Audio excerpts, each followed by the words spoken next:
प्रभात। मैं नीलम गुप्ता, हिंदी टीचर।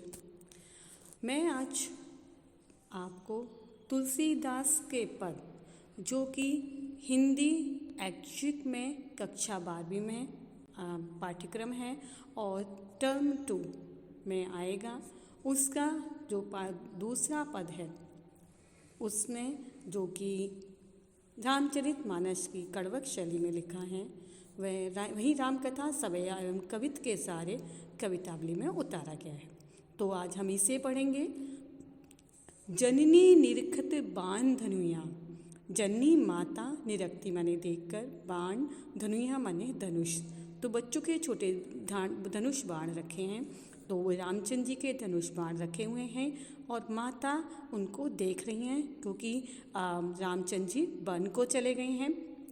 तो माता अपने बच्चे को याद करती हैं। बार बार उर नैनन लावत, बार बार उर माने हृदय से लगाती हैं, आँखों से लगाती हैं प्रभु जी की ललित पनिया, प्रभु जी की सुंदर जूतियाँ। पनिया माने जूतियाँ। कबहू प्रथम यूँ जाए जगावत, कभी पहले जो जाकर जगाती थी, कहती थी मीठे वचनों को। उठो तात, उठो बेटे, बलि मातु बदन पर, तुम्हारी माता तुम पर बलिहारी जाती है। अनुज सखा सब द्वारे और मित्र तुम्हारे सब द्वार पर खड़े हुए हैं। कबहू कहत, कभी कहती हैं, बड़ी बार भई, बड़ी देर हुई, जाओ जाओ भूप पहिया, तो भैया पहले राजा के पास जाओ। कबहू कहत, कभी कहती हैं, बड़ी बार भई, पहले राजा के पास जाओ। कभी कहती हैं, बंधु बोल जई जो भावे, आपके भाइयों को जो भी भोजन में पसंद आए। निछावर मैया, तुम्हारी माँ तुम पर निछावर जाती है। कबहू सो समझ वन गमन राम को, कभी समझकर कि राम वन को चले गए हैं। रही चक चित्रलेखी सी, चकी का मतलब होता है चकित, और चित्रलेखी सी माने चित्र के समान।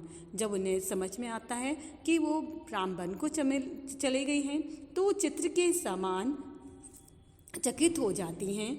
तुलसीदास वह समय कहते, लागत प्रीत सखी सी। तो तुलसीदास जी कहते हैं, उस समय कौशल्या माता मयूरी की भांति उनमें स्नेह जो भाव है वो उमड़ता दिखाई देता है।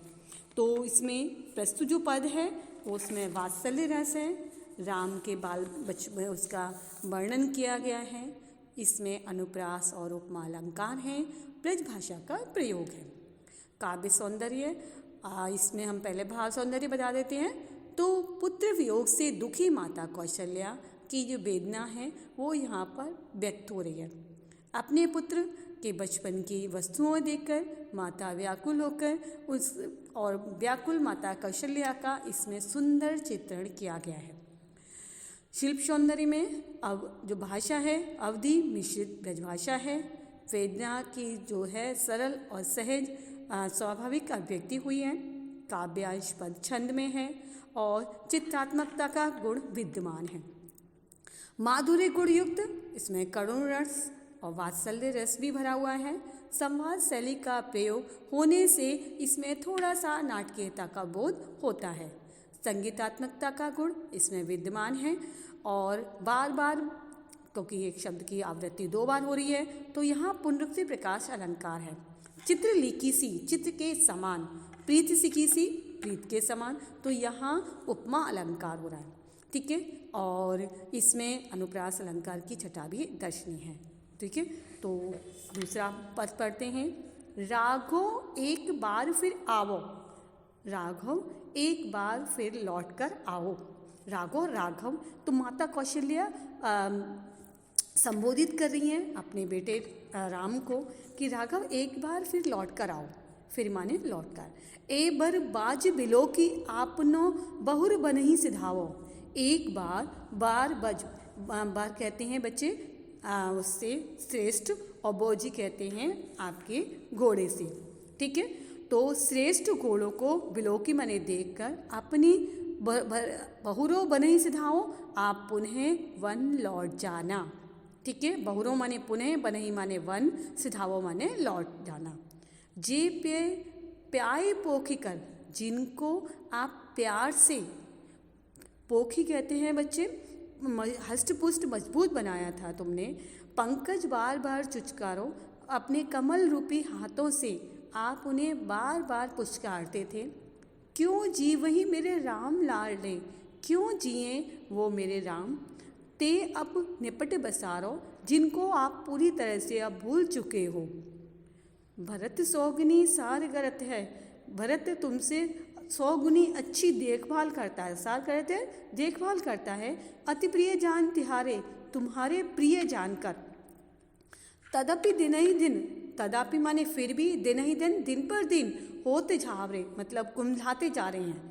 मानहु कमल हिमारे, मानो जैसे कि कमल जो फूल है जब बर्फ़ गिरती है तो मुरझा जाते हैं, ऐसे ही तुम्हारे ये घोड़े दिन पर दिन कुम्हलाते जा रहे हैं।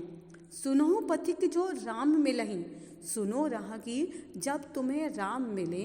बन कहियो मात संदेशा, तो माता का ये संदेशा कहना। तुलसी मोह सबहिन ते, तो यहाँ तुलसीदास जी कहते हैं कि वो कहती हैं कि मुझे अभी से ये आशंका होने लगी है कि कहीं ये जो घोड़े हैं वो कमज़ोर होकर मर ना जाए। तुलसी मोह और सबहिन से ते, इन्हें को बड़ो अंदेशा कि मुझे ये लग रहा है, मुझे इनकी चिंता है, इनकी फिक्र है कि ये कहीं मर ना जाए। तो इस जो पद्य खंड है इसमें वात्सल्य रस में विरह की कल्पना का सुंदर वर्णन किया है। इस अभिव्यक्ति पर आपने जो सूर सागर में विरह विधान है, मनहु कमल हिमारे, यहाँ पर आपका उत्प्रेक्षा अलंकार है। पद शैली का अनुसरण है। भाव सौंदर्य में पुत्र वियोग से दुखी माता कौशल्या की मार्मिक दशा का चित्रण है। राम वन को चले गए हैं, पशु पक्षी तक इस बात के लिए दुखी हैं। यही बताने के लिए माता कौशल्या राम के प्रिय दुखी घोड़ों के माध्यम बनाकर उनसे वापस आने का आग्रह कर रही हैं। अवधि मिश्रित ब्रजभाषा है। वेदना सरल सहज स्वाभाविक अभिव्यक्ति है। पद छंद में है। पद में चित्रात्मकता गुण है। माधुर्य गुण युक्त पद में करुण रस एवं वात्सल्य रस का प्रयोग किया गया है। संवाद शैली को प्रयोग होने से नाटकीयता का बोध होता है। संगीतात्मकता का गुण इसमें विद्यमान है। कर पंकज में कमल के समान, हाथ है ना किसके समान है, कमल के समान, तो यहाँ कमल रूपी हाथ, तो रूप आ गया तो रूपक अलंकार। मनहु कमल हिमारे, यहाँ पर मानो के आपके उत्प्रेक्षा अलंकार। वार बार में पुनरुक्ति प्रकाश और पूरा आपका जो है पद्य खंड अनुप्रास अलंकार में। तो इस तरह से आपका ये पद है वो खत्म होता है।